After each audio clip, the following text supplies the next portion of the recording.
সাল 1947।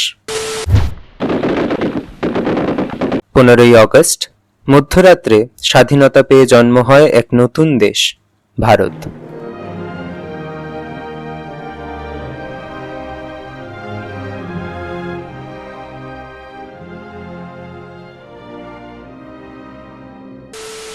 এই স্বাধীনতা অর্জনের পেছনে অবদান ছিল বহু জানা অজানা মনীষীদের, কিন্তু সেই মহামানবদের অনেকেরই নাম হারিয়ে গেছে ইতিহাসের পাতায়।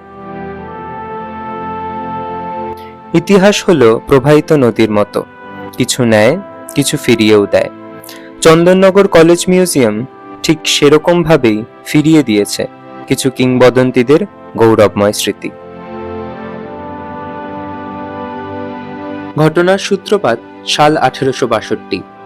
এক জেসুইট প্রিস্ট এম ম্যাগলরি বার্থেট স্থাপন করলেন এক শিক্ষা প্রতিষ্ঠানের, যার প্রাথমিক নাম ছিল সেন্ট ম্যারিজ ইনস্টিটিউশন।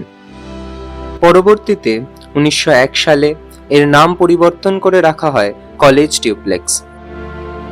মনে রাখতে হবে, ভারতবর্ষে ব্রিটিশরা রাজত্ব করলেও চন্দননগর ছিল ফরাসিদের হাতে, তাই এই কলেজটিও সরাসরি পরিচালিত হতো তৎকালীন ফরাসি সরকারের অধীনে। পরবর্তী সময়ে আবারও এই কলেজের নাম পরিবর্তন করে রাখা হয় কলেজ দিবসি। ভারতের স্বাধীনতার পর এই কলেজের নাম হয় চন্দননগর কলেজ। ব্রিটিশ সরকারের কাছে আতঙ্কের আরেক নাম ছিল তৎকালীন কলেজ ডিউপ্লেক্স। সে কারণে 1908 থেকে 1931 পর্যন্ত দীর্ঘ 23 বছর এই কলেজ বন্ধ থাকে। তৎকালীন কলেজের ডেপুটি ডিরেক্টর ছিলেন চারুচন্দ্র রায় মহাশয়, যিনি বিপ্লব ও বিপ্লবীদের কাছের মানুষ ছিলেন। তার কিছু উল্লেখযোগ্য ছাত্রদের মধ্যে কানাইলাল দত্ত, শিরিশচন্দ্র ঘোষ, রাসবিহারী বোস ছিলেন ইতিহাস খ্যাত। বিপ্লবী চিন্তাধারা এবং কর্মকাণ্ড ব্রিটিশদের রাতের ঘুম কেড়ে নিয়েছিল। বহু অত্যাচার সত্ত্বেও দমিয়ে রাখা যায়নি ভারতের কৃতি এই সন্তানদের। চন্দননগর ছিল তৎকালীন বিপ্লবীদের প্রধান ঘাঁটি। যেহেতু ফরাসিদের দখলে ছিল, তাই সরাসরি ব্রিটিশ সরকার বিশেষ কিছু করতে পারত না। রাসবিহারী বসু, যিনি পরবর্তীতে বিদেশের মাটিতে আইএনএ তৈরি করেন, তিনি ছিলেন এই কলেজেরই এক কৃতি ছাত্র। তাই মনীষীদের প্রতি শ্রদ্ধা এবং নিজেদের সংস্কৃতিকে জনসমাজে তুলে ধরার জন্য চন্দননগর কলেজেরই প্রায় 200 বছরের পুরনো ফরাসি স্থাপিত ভবনকে সংস্কার করে গড়ে ওঠে চন্দননগর কলেজ মিউজিয়াম। 5 কক্ষ বিশিষ্ট এই মিউজিয়ামের প্রতিটি কক্ষের বিষয়বস্তু আলাদা। প্রথম কক্ষে দেখা যায় কিছু স্থির চিত্র। এই ছবিগুলোর মধ্যে শহরের বিকাশ হওয়ার ছবি, চন্দননগরের স্থাপত্য এবং শিল্পকর্মের ছবি, কিছু লুপ্ত হয়ে যাওয়া ঐতিহাসিক স্থানের ছবি ইত্যাদি দেখা যায়। সময়ের সাথে শহরের বেড়ে ওঠা ধরা পড়ে এই স্থির চিত্রগুলির মাধ্যমে।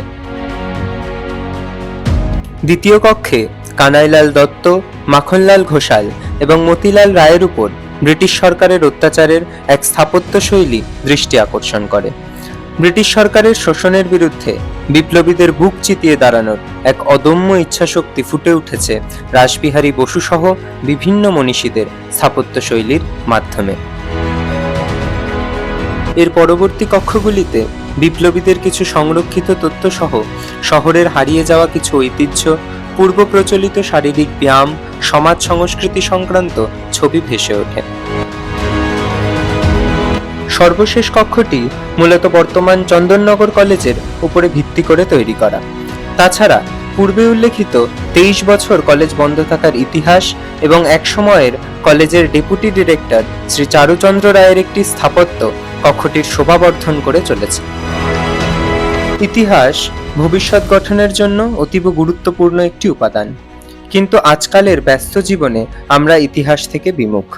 তাই আসুন আমরা আমাদের দৈনন্দিন জীবনের অবসরে ফিরে যাওয়ার চেষ্টা করি ইতিহাসের কাছে, নতুন করে জীবন দর্শনের পুনর্জাগরণ ঘটাতে।